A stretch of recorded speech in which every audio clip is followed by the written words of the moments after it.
Olá pessoal, sejam todos bem-vindos a mais um podcast. Sou Luiz Fernando, consultor especialista aqui do Sistema Metro. E hoje, nosso convidado é o Anderson, tecnólogo em segurança do trabalho. Muito prazer. Anderson.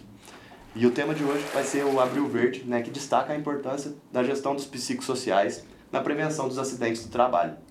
Lembrando que agora, dia 28 de abril, é o Dia Mundial da Segurança do Trabalho e o Dia Nacional em memórias das vítimas dos acidentes de doença do trabalho.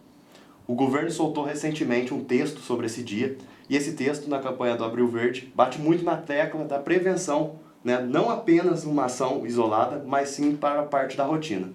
Pensando no nosso sistema, Anderson, onde as empresas emitem CAT e controlam os relatórios de afastamento, como que os profissionais de SST eles podem usar esses dados operacionais para sair de uma postura apagadora de incêndios e construir, na prática, uma verdadeira cultura de prevenção contínua? Certo, muito bem, é um prazer estar aqui com você mais uma vez. E quando a gente fala em prevenção, toda vez que a gente tem um dia nacional em memória das vítimas de acidente de trabalho, a gente poderia estar fazendo um minuto de silêncio, mas na verdade a gente está fazendo um podcast de reflexão sobre quais são os próximos passos para que esses próximos dias em memória das vítimas de acidente de trabalho não tragam tanta dor para as pessoas, ou seja, que a gente tenha menos acidentes acontecendo, principalmente acidentes fatais. Mas as empresas hoje em dia, de uma maneira geral, elas baseiam as suas decisões em dados. E eu não estou falando isso só na questão da segurança do trabalho, mas eu estou falando isso dados produtivos, dado para adquirir matéria-prima. E esses dados vêm de sistema. O maior erro, normalmente, do SESMIT nas empresas, dos departamentos de segurança, HSE, QHSE, cada empresa tem um nome, enfim, é tentar separar a rotina de envio de eventos para o e-social da análise dos dados dos acidentes, ou seja, são sistemas separados, E isso é alimentado normalmente em planilhas, e planilhas não geram dados confiáveis, elas precisam ser alimentadas por pessoas que podem acabar falhando ou que podem acabar omitindo dados. Ao passo que, se você tem um sistema onde você já fez a emissão da CAT e você consegue fazer toda a trilha para gerar um plano de ação, o plano de ação é a única coisa que nós podemos fazer depois que um acidente acontece. Logicamente, a gente socorreu a vítima, a gente deu o amparo social para a vítima, para a família da vítima, se for o caso. Então, o que resta para nós é aprender com esse acidente e tomar medidas para que ele não aconteça de novo. E tomar medidas não depende da segurança, depende do setor onde o acidente aconteceu, da manutenção, do setor de projetos. E um plano de ação, ele vai direcionar exatamente para esses setores, os responsáveis, vai controlar as ações necessárias para esses responsáveis. Então, a gente está prevenindo realmente o acidente, porque além de nós termos comunicado, ou seja, apagado o incêndio, como você muito bem disse, nós também estamos aprendendo com esse acidente para que ele não aconteça de novo. Então, quem sabe no próximo Abril Verde, a gente tenha menos acidente, porque mais gente vai estar usando o sistema Metra para poder fazer o plano de ação dentro dele e controlar as ações dentro dele, não dentro de planilhas que podem trazer erros. Minimizando ali as falhas humanas também, Minimizando falhas humanas e retrabalho, principalmente, Porque aí você tem que conferir a planilha para ver se está certa. Então eu vejo muitas empresas aí com estatística de acidente, tem lá a taxa de gravidade, taxa de frequência, e aí tem que ficar corrigindo os números, porque às vezes a fórmula deu errado, na hora de fazer errou para poder calcular a fórmula, porque uma coisa é você fazer a fórmula para um mês de uma taxa de frequência, de uma taxa de gravidade. Outra coisa é você fazer o acumulado do ano. E às vezes você errou na hora que você digitou lá a fórmula, pegou do campo errado, aí o número está estranho, aí você toma uma decisão errada achando que o número está bom ou que o número está ruim. Então, quando você Retrabalho total. Retrabalho total. Dentro de um sistema isso não acontece. Resumindo, então, aumenta até a tua produtividade. Com certeza, diminui o meu tempo gasto com informações estatísticas. Show de bola. E Anderson, com essa atualização da NR1, dos psicossociais, como estresse e sobrecarga, eles fazem parte obrigatoriamente agora do gerenciamento de riscos. Nós disponibilizamos o nosso sistema um questionário dos psicossociais. E na sua visão, como consultor, qual que é o segredo para a empresa aplicar esse questionário, interpretar os resultados e transformá-los em ação concreta dentro do PGR, e evitando que ele vire apenas mais um documento de gaveta como é visto hoje em dia? Certo. Se a gente procurar na internet a palavra questionário, acho que nos dias de hoje, todas elas vão estar remetendo a NR1 e risco psicossocial. E aí todo mundo procurando questionário, implantando questionário, procurando sistema para fazer questionário, achando que é só isso. Mas o questionário é só o começo, né? O questionário é apenas o levantamento dos dados que vai te dizer quais são os problemas que você tem. Então, um questionário ele deve abordar informações, por exemplo, da parte ergonômica pura, mobiliário, esforço repetitivo, esforço físico por conta de transporte de carga, mas também deve avaliar o sentimento do trabalhador dentro daquele contexto, dentro daquele ambiente com aquela temperatura, com aquela luminosidade. Então, o resultado vai dizer assim, olha, a temperatura está ruim, está influenciando aqui, deixando o trabalhador estressado. Olha, o tipo de liderança está precisando ser treinada por conta disso, assim, assim, assim, por conta do excesso de pressão que a liderança não está sabendo absorver das suas próprias lideranças e está transmitindo isso para a equipe, gerando estresse, gerando desconforto. Então, o questionário ele é apenas o começo do trabalho. E a gente precisa entender que nós temos um dever legal, ou seja, nós devemos fazer, isso é um dever nosso, ao apontar, né, a um problema ser apontado, e como ser humano, vendo que aquele ser humano está sofrendo por conta daquilo, é nosso dever como ser humano, mas também é nosso dever como prevencionista, como gestores, como donos de empresa, identificar realmente se aquilo existe, né? Então, reconhecer, avaliar e controlar. O básico que tinha lá na NR9, quando chamava ainda PPRA, Programa de Prevenção de Riscos Ambientais. Reconhecimento, avaliação e controle. Então, o básico da empresa, o questionário, ele faz só o reconhecimento e uma parte da avaliação. Mas o controle depende de um plano de ação, que nós acabamos de falar, né? E esse plano de ação vai colocar assim, olha, precisa fazer treinamento de liderança. Quem que é o responsável por esse treinamento? É a área tal, ou é uma área própria que tem lá de gestão de pessoas, uma área de treinamento específica, ou um palestrante externo. Olha, as pessoas que no questionário tiverem notas com determinados valores entre a faixa tal e tal, nós temos que encaminhar para a medicina do trabalho da empresa. Ah, mas a empresa não tem medicina do trabalho. Então nós vamos encaminhar para um psicólogo, nós vamos encaminhar para um psiquiatra, dependendo do caso. Precisa ter ações depois que você fez o reconhecimento e avaliação. O questionário é apenas o começo. A gente unindo tudo isso aqui, a gente consegue uma melhora, né, na qualidade de vida de todos esses colaboradores também. Que é nosso dever como ser humano, como prevencionista. O trabalho não pode ser fonte de dor. E a dor é um acidente, porque um risco psicossocial pode gerar um acidente, mas a dor também vem por meio de acordar de manhã cedo e sentir dor por estar indo trabalhar, porque tem alguma coisa lá que incomoda ele. Com certeza. Né? Então é nosso dever, né? O desânimo, o despertador tocou, ai, tem que ir para lá de novo, sabe-se lá de que jeito que aquele chefe vai estar, ou o serviço está muito pesado, estamos no final do mês, e a meta nós não batemos, o chefe está em cima.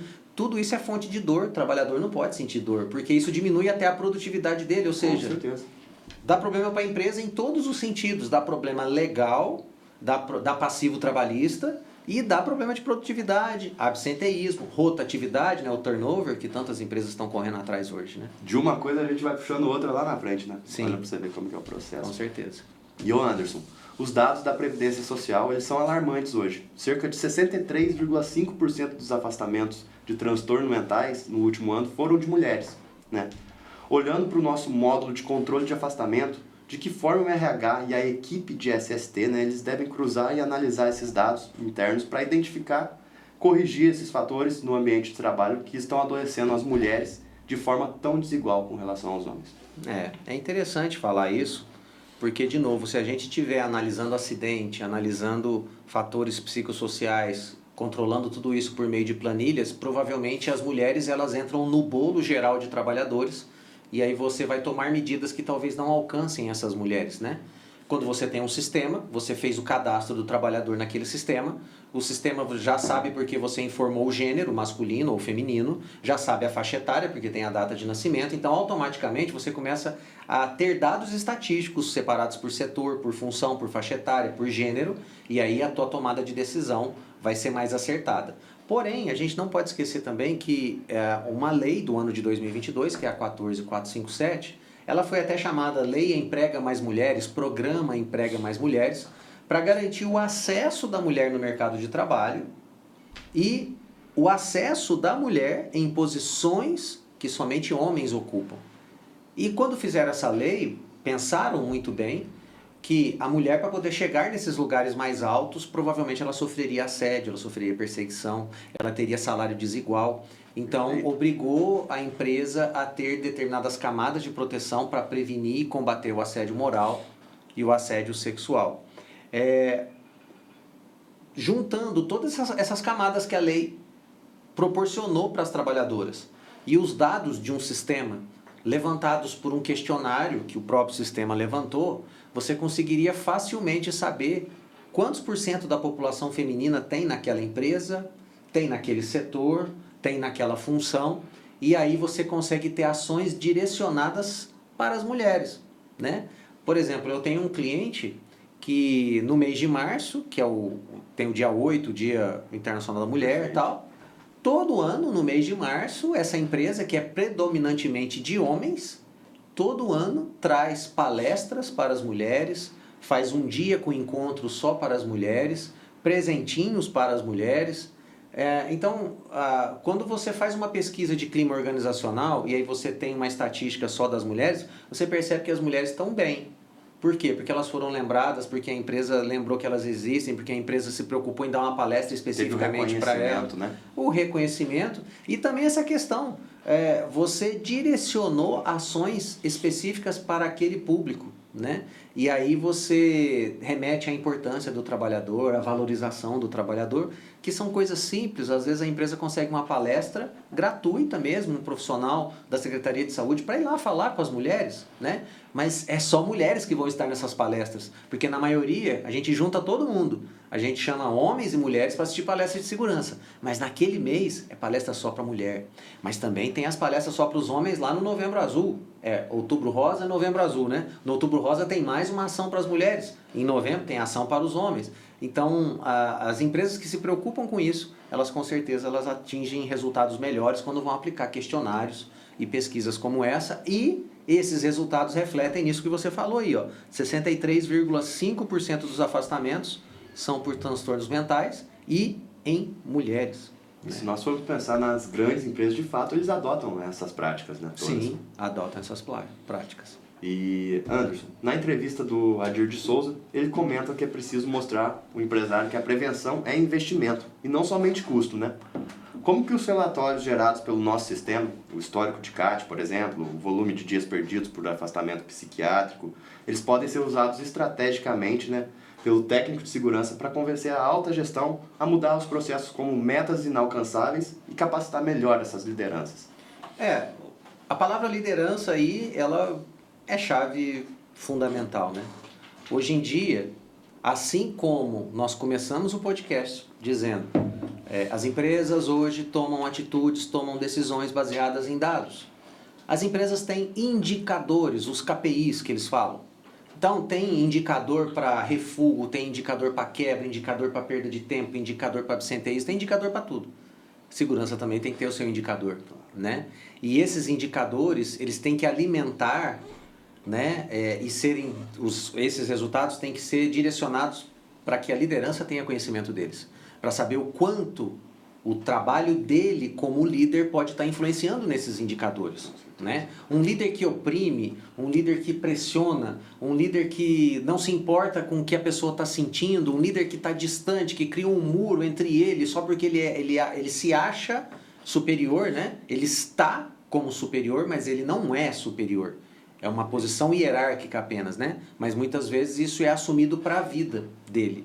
Então, esse líder, ele impacta nesses indicadores, né? E segurança, né? Eu trabalhei com um colega que disse assim, o setor é a cara do chefe, né? É o reflexo ali, né? É o reflexo. Então, Perfeito. se o chefe é desorganizado, você pode ver, o setor dele também é desorganizado. Se o chefe é meio estabanado, vive tropeçando nas coisas, você pode ver que a turma dele vive sofrendo acidente, os maiores índices de acidentes são no setor dele. Então, o que esse meu colega de trabalho falou, nós trabalhamos juntos já há muitos anos, vivemos nos encontrando aí, e até hoje eu lembro ele disso que ele me contou, que serviu de aprendizado para mim. A liderança tem que estar comprometida com a segurança.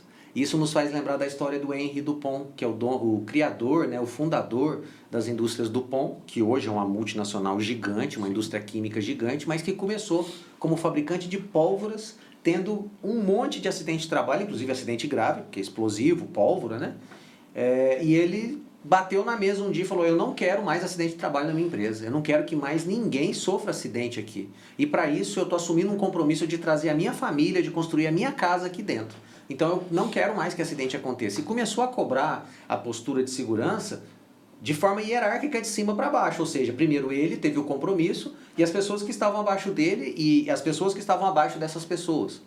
E essa visão de segurança, analisando dados, tomando decisões baseadas em dados, permitiu que ele olhasse além da fabricação de pólvora e criasse, por exemplo, equipamentos de proteção com tecnologias inovadoras que hoje são conhecidas por nós, como por exemplo o Kevlar, que é usado na roupa dos pilotos de corrida, que é usado em luvas de alta temperatura, na roupa de um eletricista, por exemplo, que é o tecido Nomex, que é tecidos que suportam temperaturas de até 5.000 graus em 1 segundo sem pegar fogo, né? E outras tecnologias que foram desenvolvidas para que ele pudesse inicialmente proteger a equipe dele, os trabalhadores dele. Logicamente, ele destinava boa parte do orçamento dele para desenvolvimento, né? Para pesquisa e desenvolvimento, porém, sempre com o foco de o que eu posso fazer para melhorar isso, né? Para não ter mais esse acidente. E além disso, essas políticas, esse engajamento, esse compromisso com a segurança fez ele criar um sistema de segurança chamado WISE, que inclusive ele é adquirido hoje por grandes empresas que pensam em ter o mesmo objetivo e o mesmo resultado, principalmente que a Dupont alcançou, que é uma empresa sem acidentes de trabalho, né? E tudo isso começou com apenas uma pessoa se engajando, se comprometendo, e essa pessoa é uma pessoa da liderança. Então, segurança não começa no departamento de segurança. Segurança dá os dados para que a liderança possa ver o quanto a segurança é importante. Mas quem toma a decisão, quem compra, quem aprova, quem projeta, não é a segurança, né? Nesse exemplo mesmo que você citou, fica claro, né, que ele foi o reflexo e o exemplo, porque começou dele e foi indo para os outros funcionários. Exatamente. Mas partiu ali do centro dele. Exatamente. Bacana. O Remigio Todeschini, Anderson, ele destacou também a importância da escuta permanente e de mostrar, né, que a empresa está aberta a resolver os problemas relatados. Como que garante os trabalhadores tenham segurança psicológica para preencher o questionário dos psicossociais com total sinceridade, né? Sem medo de retaliações e de apontar problemas graves como assédio, jornada extenuante, coisas do tipo? É muito importante a gente voltar a falar daquela lei de 2022, que é a 14457, né? Essa lei, além de falar da prevenção e combate ao assédio moral, assédio sexual e outras formas de violência, essa lei também obrigou as empresas a ter canais de escuta, os canais de denúncia, né? Canal de ética, dependendo da empresa. E quando a empresa já tem um canal desse, você pode ter certeza que o trabalhador vai se sentir mais à vontade para responder. Por quê? Porque ele sabe que se ele sofrer represálias por aquilo que ele escreveu, de alguma forma a empresa descobrir que foi ele que escreveu aquilo, ou que todo mundo escreveu igual e resolver pressionar todo mundo, ele sabe que ele tem disponível um canal de denúncia e que principalmente esse canal de denúncia ele é confiável, porque ele é anônimo, né? Ele tem por detrás, às vezes, uma empresa terceira que administra esse canal de denúncia, ou ele é feito via um sistema onde os dados não podem ser manipulados, porque é um sistema terceiro, não é um sistema de dentro da empresa, não é uma planilha de Excel que pode ser facilmente manipulada, né? Não é um link de formulário que ele preencheu também, né? Então, a gente tem que entender que o trabalhador vai responder de forma sincera sempre que ele se sentir à vontade. Ah, mas a empresa ainda não tem um canal de denúncia, então quer dizer que ele não vai se sentir à vontade? Não necessariamente. Se ele perceber o comportamento da liderança de novo, né? Apoiando ele, né? A própria liderança já é um canal de escuta e que ele se sente seguro, que ele se sente à vontade, ele com certeza vai preencher isso de uma maneira realística. E não adianta querer esconder o sol com a peneira.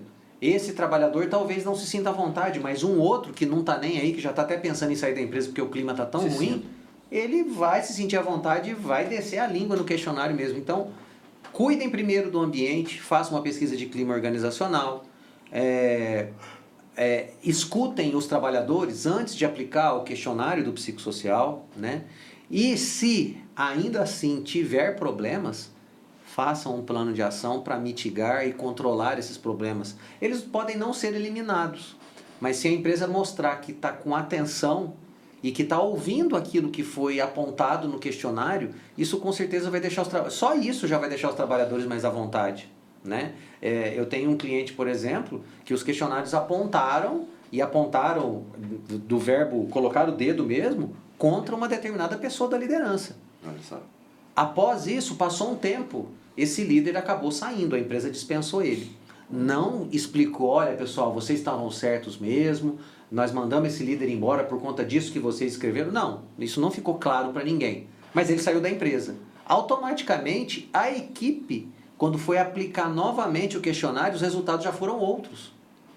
Então, foram levantados outros problemas em outras áreas da empresa, mas o problema com a liderança já não existia mais. Então, quer dizer, a decisão que a empresa tomou, baseada em dados, possibilitou ela tomar uma decisão que é crítica, é difícil você ter que trocar um líder, mas que deu resultado, melhorou o ambiente de trabalho. Então, tudo isso com dados, né, decisões baseadas em dados, principalmente. A gente pensa hoje, né, que se não tivéssemos todos esses mecanismos assim, teria meio que um regime autoritário, basicamente, dentro de uma empresa. Sim, cada vez mais problemas. Sim, igual os senhores feudais, os capatazes dentro das fazendas, né? A história do tronco no meio do pátio lá para servir de exemplo para todo mundo, né?